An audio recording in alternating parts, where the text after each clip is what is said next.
कि आज ही के दिन 10 वर्ष पूर्व उन्हें उनकी सेवाओं के लिए दुनिया के सबसे प्रतिष्ठित पुरस्कार नोबेल पुरस्कार प्राप्त हुआ था।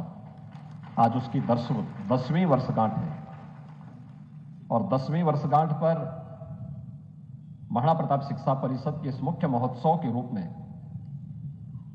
महाराणा प्रताप शिक्षा परिषद और उसे संबद्ध शिक्षण प्रशिक्षण संस्थाओं से जुड़े हुए सभी विद्यार्थियों को, यहां के शिक्षकों को आज उनका आशीर्वाद भी और उनका मार्गदर्शन भी प्राप्त हो रहा है। साथ साथ इसी बहाने महाराणा प्रताप शिक्षा परिषद उनका अभिनंदन भी कर रही है। मैं इस अवसर पर उनका एक बार फिर से हृदय से अभिनंदन करता हूं, स्वागत करता हूं।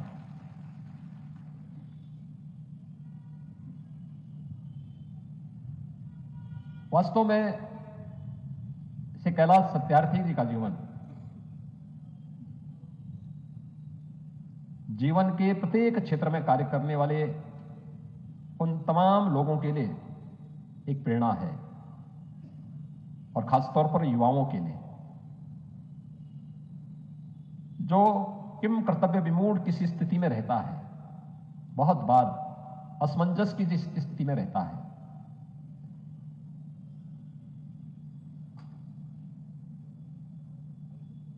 महाराणा प्रताप शिक्षा परिषद के अध्यक्ष प्रोफेसर उदय प्रताप सिंह जी ने अपने संबोधन में इस बात का उल्लेख भी किया कि जीवन में जब व्यक्ति आधी अधूरी तैयारी के साथ चलता है, बिना किसी एक्शन के वह आगे बढ़ता है, बिना किसी विजन के वह किसी लक्ष्य को प्राप्त करने की दिशा में आगे बढ़ता है, एक कंफ्यूजन की स्थिति प्राप्त होती है।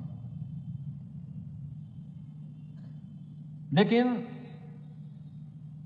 युवाओं के लिए खासतौर पर जिन लोगों के मन में कोई कंफ्यूजन है, किसी प्रकार का कोई संदेह है, उनके लिए यह अत्यंत महत्वपूर्ण है कि जीवन का उद्देश्य केवल डिग्री हासिल करके नौकरी प्राप्त करना ही नहीं, बल्कि एक विराट क्षेत्र है। पूरी ईमानदारी के साथ, पूरी निष्ठा के साथ व्यक्ति जब प्रयास करेगा तो सफलता तो अवश्य प्राप्त होगी। और यह श्री कैलाश सत्यार्थी जी ने अपने जीवन के माध्यम से लाखों लोगों के जीवन में परिवर्तन करके यह साबित किया और उनकी सेवाओं के लिए नोबेल शांति पुरस्कार और दुनिया के अन्य अनेक प्रतिष्ठित पुरस्कार उन्हें प्राप्त हुए हैं। समाज सेवा भी एक बहुत विस्तृत क्षेत्र है और अनेक लोग अलग अलग क्षेत्र में अपने आप को लगाए हुए हैं। कोई समाज सेवा में, समाज निर्माण की प्रवर्तमान कार्य के साथ जुड़ा हुआ है, कोई धार्मिक और सामाजिक चेतना के माध्यम से सदाचार और नैतिक मूल्यों के प्रति समाज को आग्रही बनाने के लिए अपना पूरा जीवन लगाया हुआ है। कोई महिलाओं के उत्थान के लिए कार्य कर रहा है, कोई बच्चों के लिए और बालकों को एक सही दिशा देने के लिए उनके शोषण मुक्त व्यवस्था और शोषण मुक्त समाज की स्थापना के लिए अपना पूरा जीवन लगाया हुआ है। कोई अन्नदाता किसानों के जीवन में परिवर्तन करने के लिए लगा हुआ है और कहीं ना कहीं जीवन के किसी एक क्षेत्र को चुनकर के व्यक्ति अपनी रुचि और अपने अनुरूप भी कोई एक क्षेत्र चुनकर के उस लक्ष्य को प्राप्त करने की दिशा में आगे बढ़ सकता है। महाराणा प्रताप शिक्षा परिषद अपने संस्थापकों की भावनाओं के अनुरूप पिछले 92 वर्षों से उन मूल्यों की स्थापना के लिए, उन आदर्शों के लिए समर्पित भाव के साथ कार्य कर रही है, जिनके लिए महाराणा प्रताप शिक्षा परिषद के संस्थापकों ने अपना जीवन समर्पित किया था। याद करिए, यह कालखंड और कौन सा रहा होगा जब देश स्वतंत्र रहा होगा गुलामी की बेड़ियां इसे जकड़ी हुई थी। बहुत सारे लोगों के मन में तब भी कंफ्यूजन रहा होगा कि हम तो एक गुलाम देश के नागरिक हैं, कैसे काम चलेगा। लेकिन तब भी महंत दिग्विजयनाथ जी महाराज ने 1932 में महाराणा प्रताप शिक्षा परिषद की स्थापना करके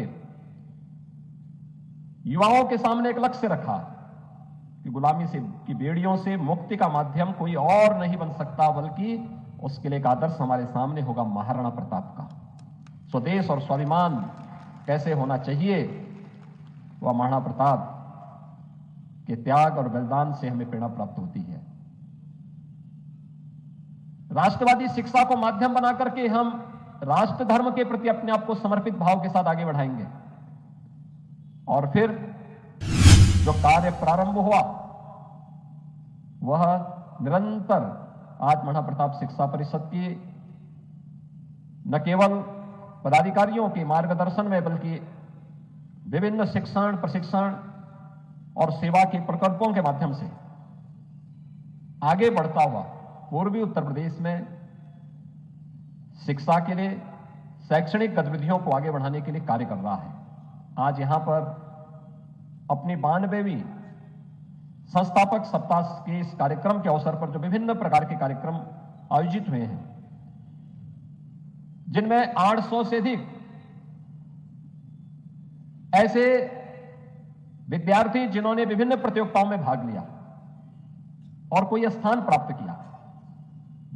प्रतिभागी तो बहुत लोग थे, लेकिन वे विद्यार्थी जिन्होंने अपने परिश्रम से, अपनी मेहनत से अपना स्थान बनाया, आज यहां पर मुख्य अतिथि के द्वारा कुछ ही देर में उनका सबका सम्मान होने वाला है। तो मैं इस अवसर पर उन सभी विद्यार्थियों को जिन्होंने कार्यक्रमों में सहभागिता की, प्रतिभागी बने, सबको भी बधाई देता हूं। और जिन्होंने उन प्रतिस्पर्धाओं में भाग लेकर के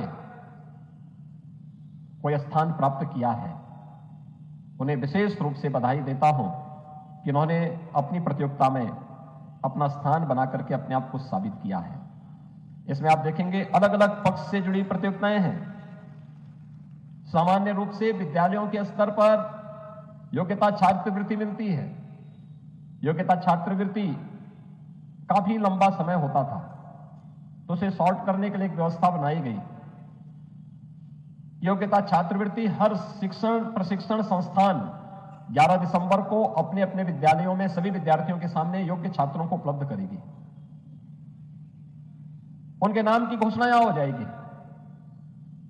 वे संबंधित संस्थान अपने यहां वितरित करेंगे। लेकिन इन एक सप्ताह के अंदर हुए विभिन्न कार्यक्रमों के माध्यम से भाषण प्रतियोगिताएं हुई होंगी, खेलकूद की अनेक प्रतियोगिताएं हुई होंगी।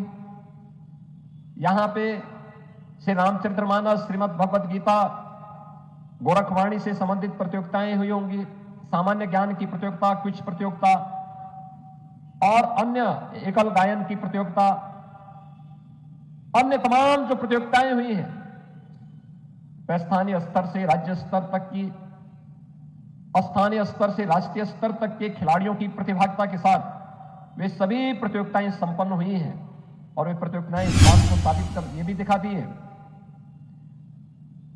कि जीवन का क्षेत्र कितना विस्तृत है। टेक्नोलॉजी भी इन प्रतियोगिताओं में उनके कार्यों को आसान की होगी।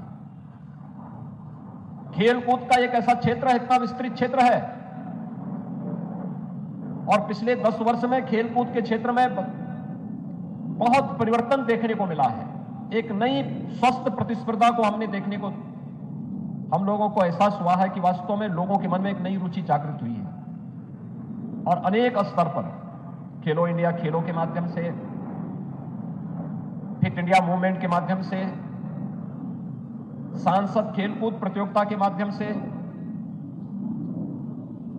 या फिर उन तमाम कार्यक्रमों के माध्यम से जिसके प्रति प्रधानमंत्री मोदी जी लगातार आग्रही रह गए हैं। आज उनके नेतृत्व में भारत खेलकूद की गतिविधियों के साथ तेजी के साथ आगे बढ़ा है। अनेक प्रतियोगिताओं को आज युवाओं ने हाथों हाथ लिया है। और खेलकूद की उन गतिविधियों में जिन विद्यार्थियों ने यहां पे भाग लिया है, उन्हें भी उनका पुरस्कार और उनका सम्मान आज यहां पे प्राप्त होने वाला है।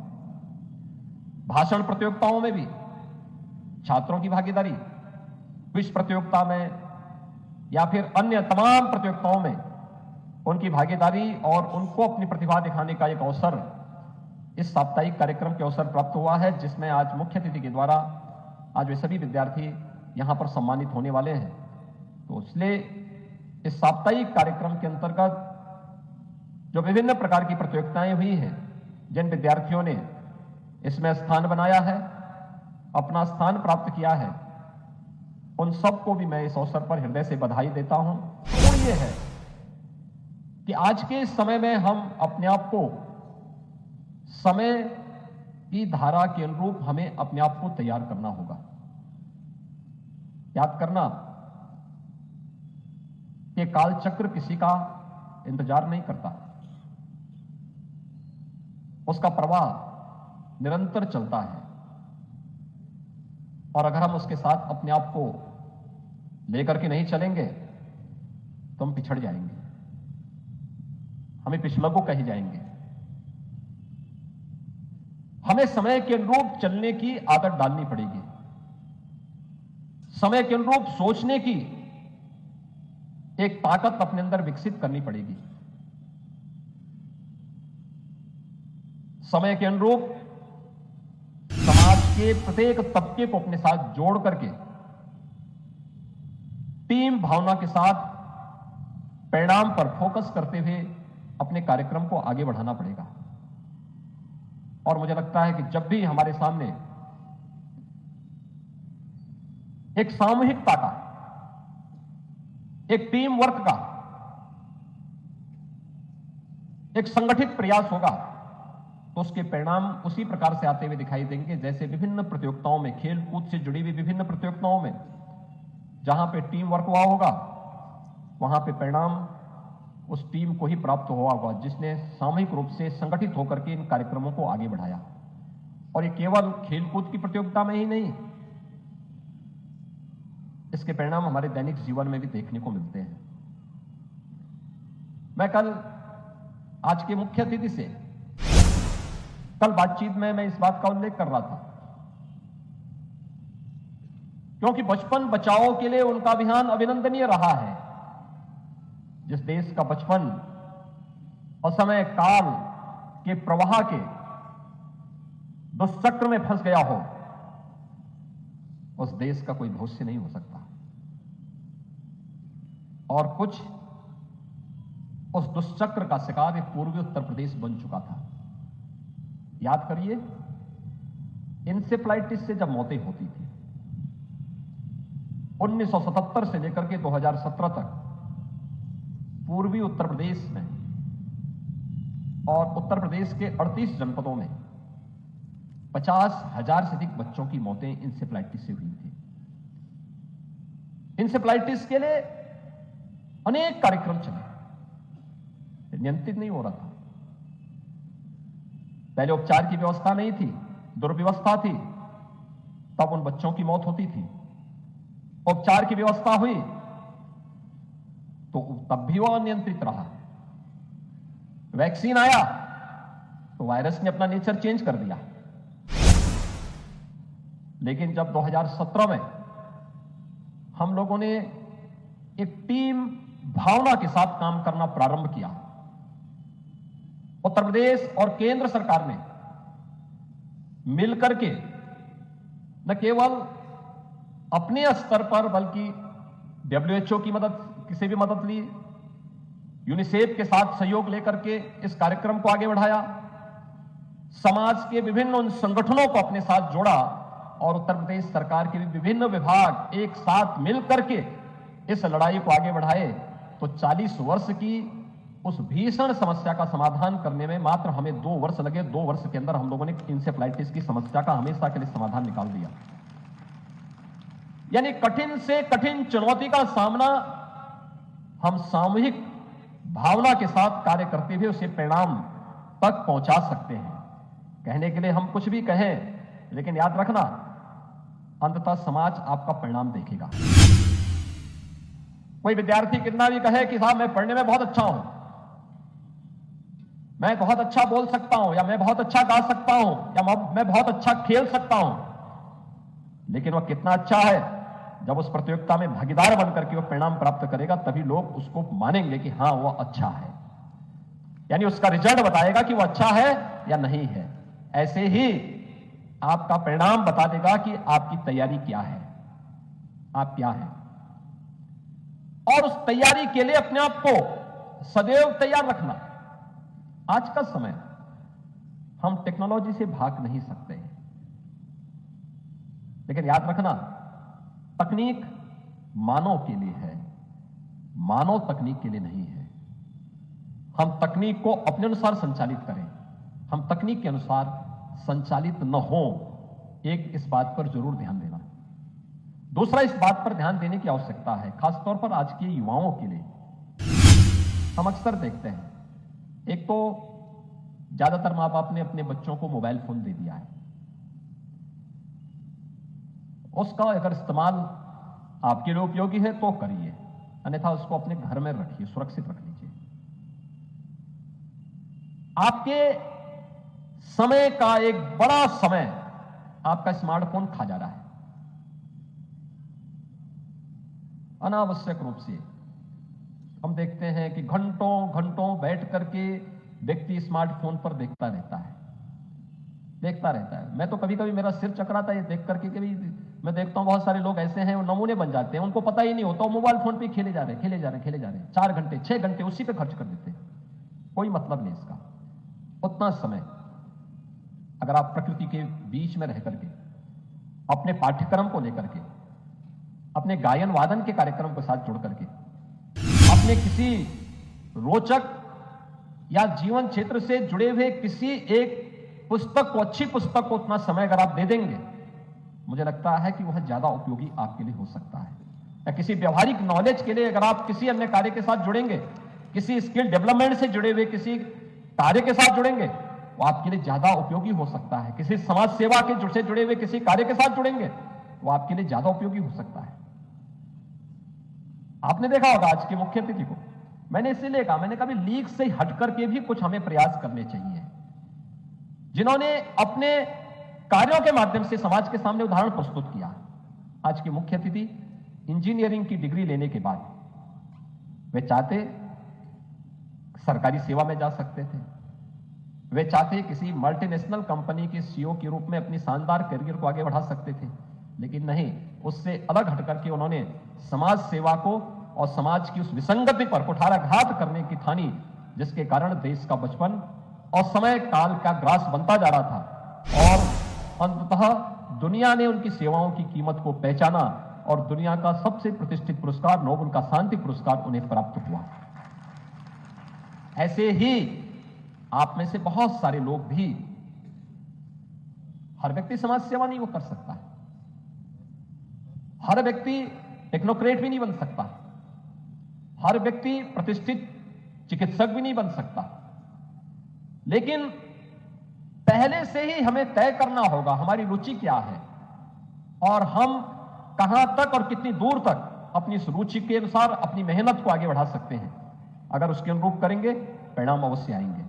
और महाराणा प्रताप शिक्षा परिषद अपने संस्थापकों की उन्हीं भावनाओं को ध्यान में रख करके निरंतर इस दिशा में एक प्रयास कर रहा है।